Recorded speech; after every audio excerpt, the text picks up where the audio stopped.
प्रिया, क्या हुआ? रेखा ने प्रिया का अचानक चिंतित चेहरा देखकर पूछा। कुछ नहीं रेखा, धीरे से प्रिया ने जवाब दिया। प्रिया व उसकी सहेलियां रेखा की जन्मदिन की पार्टी में होटल में आई थी।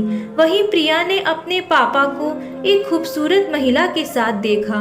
उन दोनों के आपसी व्यवहार को देखकर उसे महसूस हुआ कि वो महिला उसके पापा के बहुत ही करीब है। होटल में हल्की रोशनी होने और उसकी बहुत सारी सहेलियों की भीड़ होने के कारण उसके पापा ने उसे नहीं देखा। पार्टी चल रही थी, पर हमेशा पार्टी में चहकने वाली प्रिया का मन पार्टी में नहीं लग रहा था। उसे अपने पापा पर बहुत गुस्सा आ रहा था और मम्मी पर दया आ रही थी। पहले उसे लगा था कि शायद यह भ्रम है, पर इन दिनों वो पापा के व्यवहार और दिनचर्या में काफ़ी बदलाव देख रही थी। अब वे घर देरी से आते और पहले जैसे खींचते या झुंझलाते भी नहीं थे। कहीं इसका कारण यह महिला तो नहीं? प्रिया को अपने पापा पर बहुत गुस्सा आ रहा था। उसने मन ही मन ठान लिया कि अब वो पापा से बात नहीं करेगी, लेकिन साथ ही उसे इस बात का भी डर लग रहा था कि मम्मी को पता चलेगा तो मम्मी की हालत कैसी हो जाएगी। मम्मी पापा में दूरियां बढ़ जाएंगी। कहीं पापा ने उस स्त्री के साथ शादी कर ली तो उन्हें छोड़ ही देंगे। वे लोगों के सामने बेचारे बन जाएंगे। सोचते सोचते उसे चक्कर सा आने लगा। पार्टी के खत्म होते ही वह सीधे घर गई और कमरे में जाकर सो गई।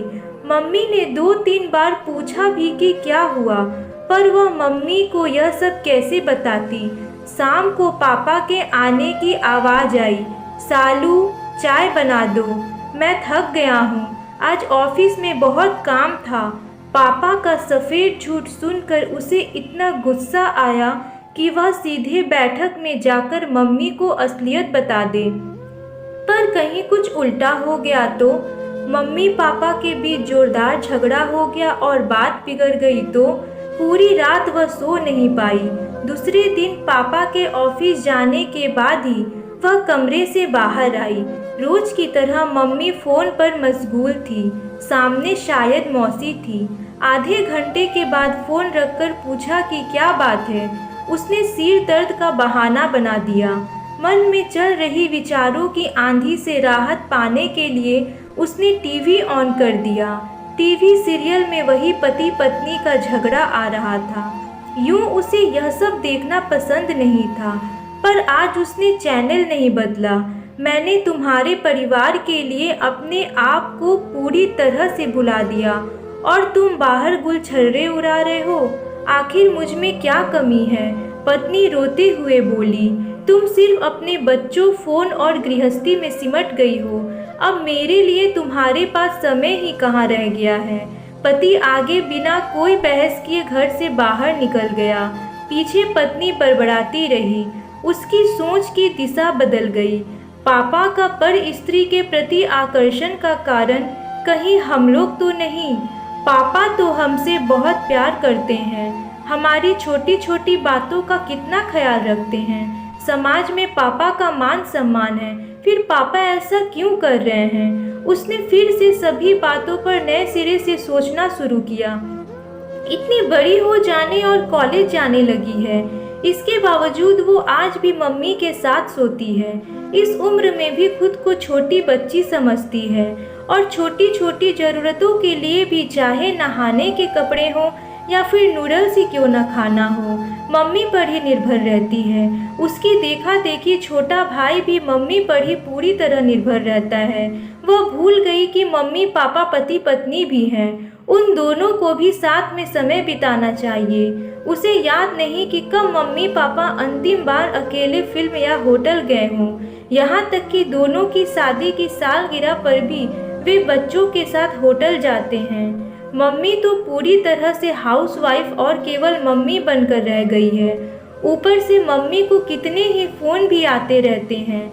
यहाँ तक कि रविवार और छुट्टी के दिन भी फ़ोन के आने का सिलसिला व दस्तूर जारी रहता है। उसे याद है कि एक दिन पापा ने मजाक में कहा था, जब से फ़ोन आने लगे हैं तब से स्त्री को मायके जाने की ज़रूरत कम ही पड़ती है। उस दिन पापा की बात पर सब कितना हंसे थे, लेकिन वो शायद पापा के अंतर्मन के अकेलेपन की व्यथा थी। अब उसे ऐसी कई छोटी बड़ी बातें याद आ रही थी जिन्हें वो सामान्य समझती थी। अब उसे पापा का इस तरह बदल जाना समझ में आ रहा था। भले ही उसके पापा रास्ता भटक गए हों, पर अब वो समझदार बेटी की तरह पापा को एहसास कराएगी कि घर ही उनकी मंजिल है। प्रिया ने दृढ़ता के साथ सोचा। तब कहीं जाकर उसका मन शांत हुआ। मम्मी, आज ब्यूटी पार्लर चलते हैं, उसने मम्मी के गले में बाहें डालते हुए कहा। पर तेरी सहेली की पार्टी तो कल ही हो गई, मम्मी ने उसे लाड से समझाते हुए कहा। अरे मेरे लिए नहीं, आपके लिए चलते हैं। आप कितने महीनों से ब्यूटी पार्लर नहीं गई? आपकी आईब्रो तो पापा के मूंछों जैसी चौड़ी हो गई है। उसने आईब्रो पर हाथ रखकर नाटकीयता से कहा। तो मम्मी जोर से हंसते हुए हाँ बोली। अरे हाँ, आज नाश्ते में क्या खाओगी? मम्मी रसोई में जाते हुए बोली। मम्मी, मैं बड़ी हो गई हूँ, आज नाश्ता मैं बनाऊंगी, आप मुझे बस सिखा दीजिए, गैस चालू करते हुए प्रिया बोली। यह सुनकर उसकी माँ आश्चर्य से देखती रह गई कि उसने आज तक खुद रसोई में जाकर पानी तक नहीं पिया और आज खाना बनाने की बात कर रही है। तू पढ़ाई कर, मैं खाना बनाती हूँ। नहीं मम्मी, आप ये सब अकेले करते करते कितना थक जाती हो, उसने मम्मी की तरफ प्यार भरी नज़र से देखते हुए कहा। छोटे छोटे काम अब वो खुद करने लगी ताकि मम्मी को समय व आराम मिल सके। कितनी बार उसने मम्मी को रात को सोते समय कहते सुना था कि आज तो पूरे दिन काम करते करते कमर टूट सी गई है। रात को पापा आए। पापा, आज आप मेरे हाथ की गर्मा गर्म चाय पीजिए, पर हाँ, कोई कमी मत निकालना, उसने नाटकीयता से कहा। अरे मेरी बेटी बड़ी हो गई, पापा ने चाय हाथ में लेते हुए कहा।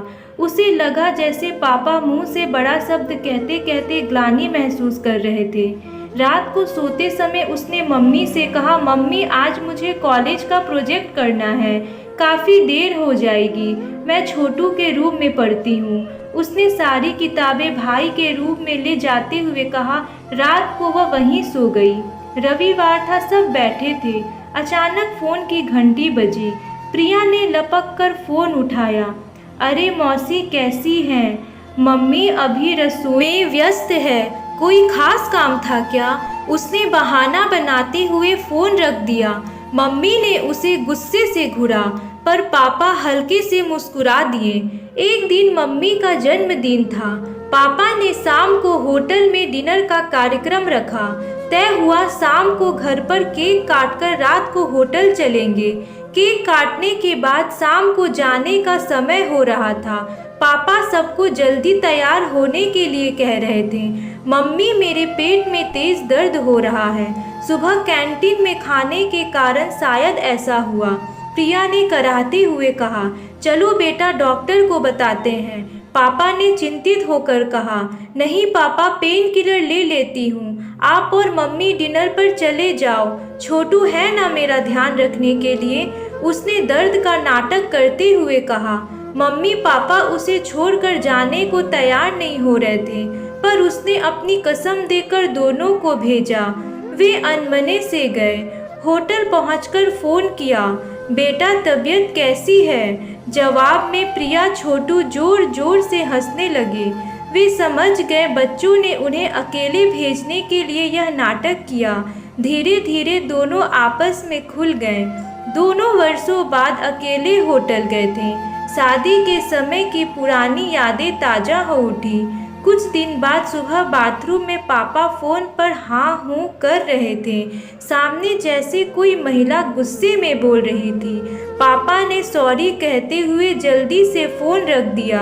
जब पापा बाथरूम से बाहर आए तो प्रिया ने भावुक स्वर में कहा, थैंक यू पापा। पापा ने प्रिया को प्यार से गले लगाते हुए कहा, मेरी समझदार बेटी। अगर आपको मेरी कहानी पसंद आई हो तो प्लीज़ लाइक, शेयर और सब्सक्राइब करना ना भूलें। Thank you.